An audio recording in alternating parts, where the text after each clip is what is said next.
Assalamualaikum warahmatullahi wabarakatuh. Yang terhormat Bapak Mufti Mahidra selaku dosen pengampu mata kuliah Perspektif Global. Perkenalkan, kami dari kelompok 5 dari kelas 6 PPSD akan memaparkan materi yang berjudul Pasar Bebas, yang beranggotakan Angelina Pinticia dengan NIM 114, Rofika Diastanti dengan NIM 123, Nisa Farulmazan dengan NIM 124, dan Sinta Indri Yuliana dengan NIM 137. Langsung saja untuk materi yang pertama, yaitu mengenai pengertian pasar bebas. Pasar bebas adalah pasar yang penjual dan juga pembelinya mempunyai kebebasan untuk memutuskan kebijakan perdagangan. Sederhananya, semua bentuk kebijakan yang berlaku tidak dibuat berdasarkan patokan, campur tangan, atau paksaan dari pihak manapun termasuk pemerintah. Pasar bebas merupakan pasar ideal yang di dalamnya semua keputusan ekonomi dan aksi oleh individu yang berkaitan dengan uang, barang, dan juga jasa-jasa adalah sukarela. Untuk materi yang kedua yaitu faktor-faktor yang mempengaruhi pasar bebas. Yang pertama, kualitas SDA dan SDM yang terpenuhi. Salah satu faktor utama yang paling diperhatikan dalam keberhasilan pasar bebas karena ketersediaan sumber daya alam dan sumber daya manusianya. Jika dua hal ini mampu dikelola dengan baik, maka akan melahirkan perilaku bisnis yang baik sehingga akan mempengaruhi kualitas dan pelayanan barang atau jasa yang ditawarkan. Untuk yang kedua yaitu ilmu pengetahuan dan teknologi. Faktor yang tidak kalah penting yang kedua, pentingnya ilmu pengetahuan dan penguasaan teknologi. Ilmu pengetahuan menjadi modal dasar untuk tetap berinovasi dan selalu update tentang apa yang seharusnya dan tidak seharusnya dilakukan. Sementara kemampuan penguasaan teknologi juga dapat membantu dalam hal percepatan hasil produksi atau bisa juga diartikan dalam penguasaan teknologi sebagai media marketing atau periklanan. Untuk yang ketiga yaitu prasarana. Faktor yang ketiga adalah adanya prasarana. Tanpa kehadiran prasarana yang memadai akan menghambat proses dan kualitas. Jika konteksnya pasar bebas, tetap prasarana dan ilmu pengetahuan menjadi kolaborasi yang wajib ada.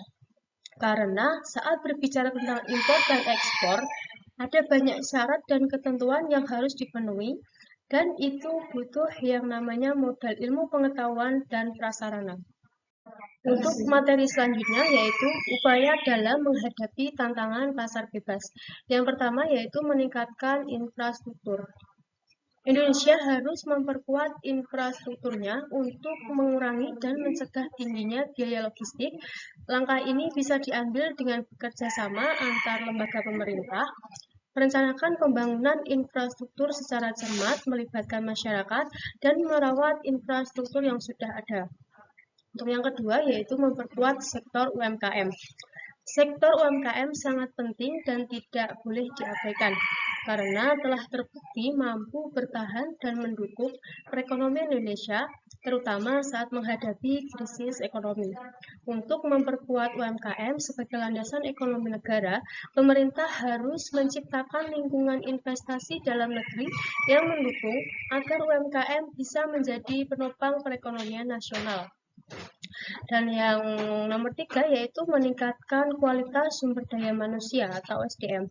Pemerintah perlu mempersiapkan SDM yang kompeten untuk bersaing dengan SDM dari negara-negara ASEAN lainnya.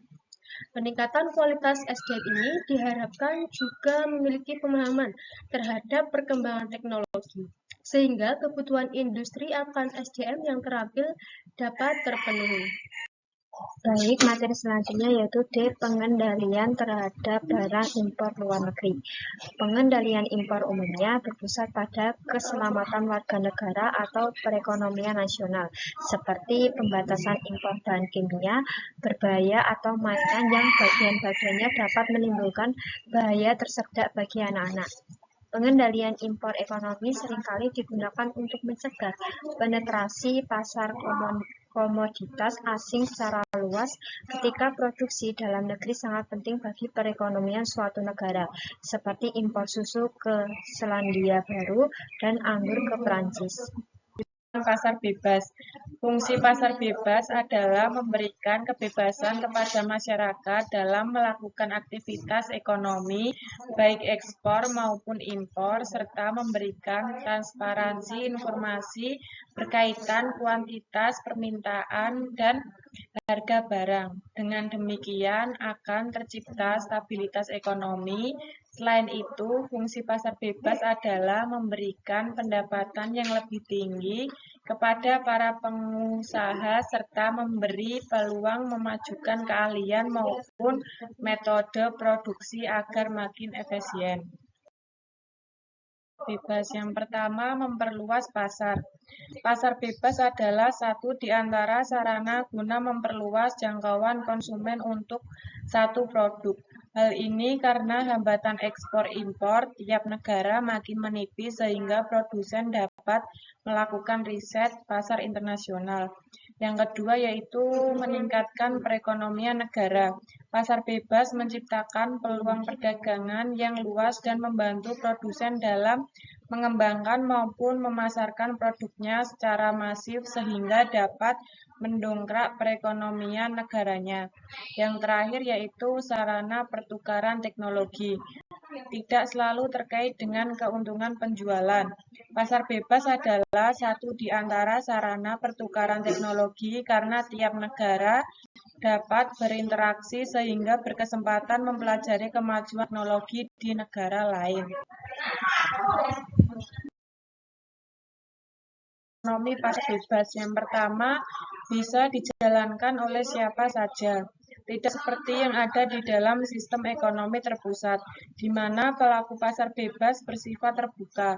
Pasar bebas bisa dilakukan secara individu, komunitas, ataupun perusahaan besar sekalipun.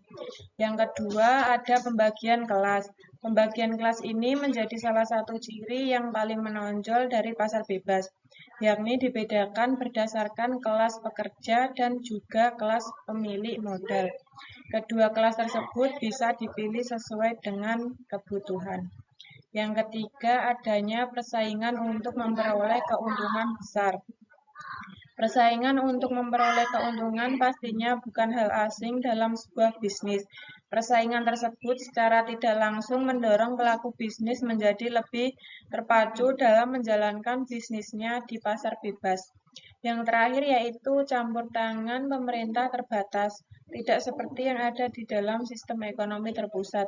Pemerintah mempunyai batasan tertentu untuk ikut campur di dalam kegiatan pasar bebas. Materi selanjutnya yaitu G, dampak pasar bebas. 1. Dampak positif pasar bebas.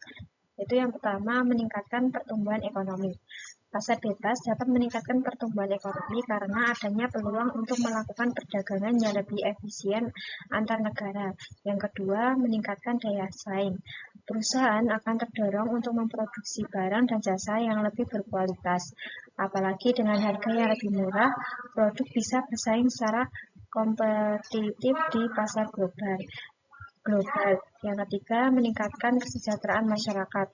Dengan meningkatnya pertumbuhan ekonomi dan daya saing perusahaan, masyarakat akan memperoleh manfaat dari adanya peningkatan pendapatan lapangan kerja dan kebutuhan hidup yang lebih baik. Dan yang terakhir, memperluas pasar.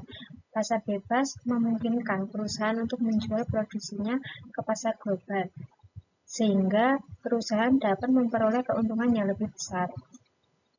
Yang kedua yaitu dampak negatif pasar bebas, yaitu yang pertama ada menurunkan kesejahteraan masyarakat. Pasar bebas dapat menimbulkan persaingan yang tidak sehat antar perusahaan, yang akhirnya dapat menurunkan kesejahteraan masyarakat. Yang kedua, mengancam keberlangsungan usaha. Perdagangan bebas dapat mengancam keberlangsungan usaha perusahaan kecil dan menengah karena adanya persaingan yang lebih besar dari perusahaan besar. Yang ketiga, menimbulkan ketimpangan ekonomi, yaitu dapat menimbulkan ketimpangan ekonomi antara negara-negara, terutama negara yang kurang berkembang. Hal ini dapat terjadi karena perusahaan di negara maju memiliki keuntungan yang lebih besar dari perusahaan di negara berkembang. Yang terakhir yaitu merusak lingkungan. Perdagangan bebas dapat mempengaruhi kebijakan lingkungan karena adanya persaingan yang tinggi dalam memproduksi barang dan jasa. Tantangan pasar bebas. Yang pertama yaitu bebas mengolah sumber daya, di mana setiap orang bebas untuk mempunyai dan mengolah sumber daya milik mereka untuk memperoleh keuntungan. Yang kedua, kreatif. Dengan adanya kebebasan untuk mengelola sumber daya masing-masing, maka tentunya akan membuat masyarakat bisa berpikir lebih kreatif melalui tingkat persaingan yang ketat. Yang ketiga, produk berkualitas. Dengan adanya pasar bebas, maka setiap produsen akan dituntut untuk bisa memproduksi barang yang berkualitas dan bisa bersaing dengan produsen di negara lain. Yang terakhir, sarana yang tepat. Pasar bebas dapat menjadi sarana yang tepat untuk para pemilik bisnis untuk menerapkan prinsip ekonomi secara lebih efisien. Pasar bebas. Dalam persaingan di era pasar bebas, yang menentukan adalah mekanisme pasar di mana produk atau jasa yang mempunyai daya saing tinggi yang akan menang. Untuk membuat barang dan produk agar mempunyai daya saing yang tinggi diperlukan pemahaman ilmu manajemen, baik itu di bidang teknologi, sumber daya manusia, pemasaran, keuangan. Kelompok kami yaitu pasar bebas adalah hubungan antar negara dalam kepentingan jual beli. Masyarakat ataupun penjual memiliki kebebasan akses untuk impor dan ekspor barang mereka. Faktor-faktor yang mempengaruhi pasar bebas yaitu kualitas SDA dan SDM yang terpenuhi, ilmu pengetahuan dan teknologi, serta prasarana. Upaya yang dilakukan untuk menghadapi tantangan pasar bebas yaitu meningkatkan infrastruktur, memperkuat sektor UMKM, meningkatkan kualitas sumber daya manusia atau SDM. Sumber pasar bebas adalah memberikan kebebasan kepada masyarakat dalam melakukan aktivitas ekonomi, baik ekspor maupun impor, serta memberikan transparansi informasi berkaitan kuantitas permintaan dan harga barang. Kami apabila ada salah kata, kami mohon maaf. Wassalamualaikum warahmatullahi wabarakatuh.